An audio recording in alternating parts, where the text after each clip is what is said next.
So, which granted him the names such as the Beast of Chicago, the Devil in the White City, and even the Torture Doctor. Is Chicago the White City? Well, it was, yeah, maybe the Devil in the White City. So much of the lore attached to Holmes is connected to the murder castle, where some speculate he lured his victims before ultimately they reached their untimely death at his hands. They say he would sell their skeletons to nearby medical schools for money. However, that was never proven. He did have a history. Get this. What kind of medical schools are buying that? So that was never proven. He did have a history of selling stolen cadavers. However, this was more through grave robbing than the actual victims' lives that he claimed. Oh my God. So he was a grave robber. Dude he was a spooky entrepreneur. Yeah. And then it gets even worse in the end when he dies, like what his request is. Just keep this in mind when we're getting towards the end. Yeah. That he used to be a grave robber, and he would steal cadavers and sell them to medical school. And he would grave rob. He would steal bodies and then sell them to medical schools for money.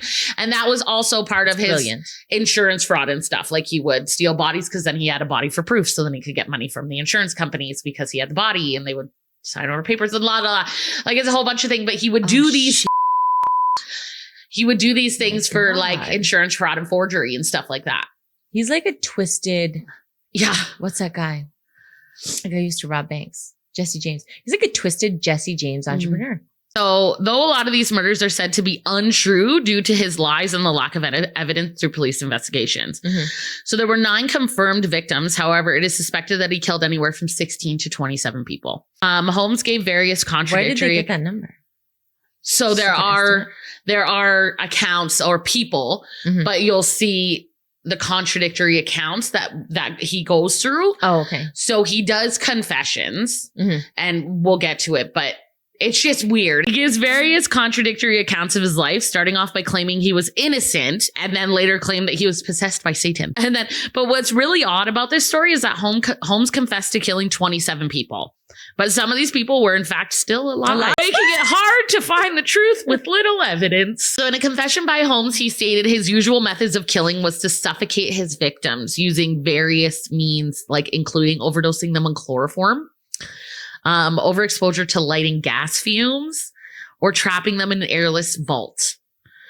He also claimed to have used starvation and burning his victims alive in his castle. Do you know how long it would take you to die in an airless vault? He had some weird, from reading this, it seems like he had some weird inclination to watching people I feel like he's just like a crazy scientist. Like you wanted to know how long it's going to take you to die in an airless vault. Yeah. And he wasn't like, when people say he was like it's going to be like a chamber.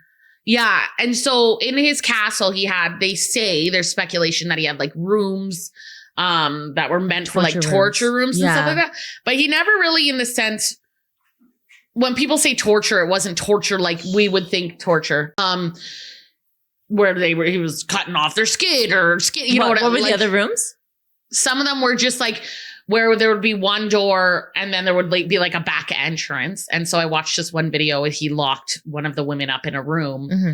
It was like a staged video, obviously, but they're saying this is what they speculate like he did. Whatever. Yeah, a reenactment kind of situation. Yeah. But they would he would lock her up in this room and then he would come in behind her in the secret room because she would be standing at the door screaming, "Hey, let me out. And cut her head off. And then he would come in the back and then he would strangle her, suffocate her or whatever. Oh my God. Yeah. And so he had, apparently, to speculate, he had these rooms, but a lot of this is through speculation because unfortunately the castle was burned down shortly after his arrest, weeks after.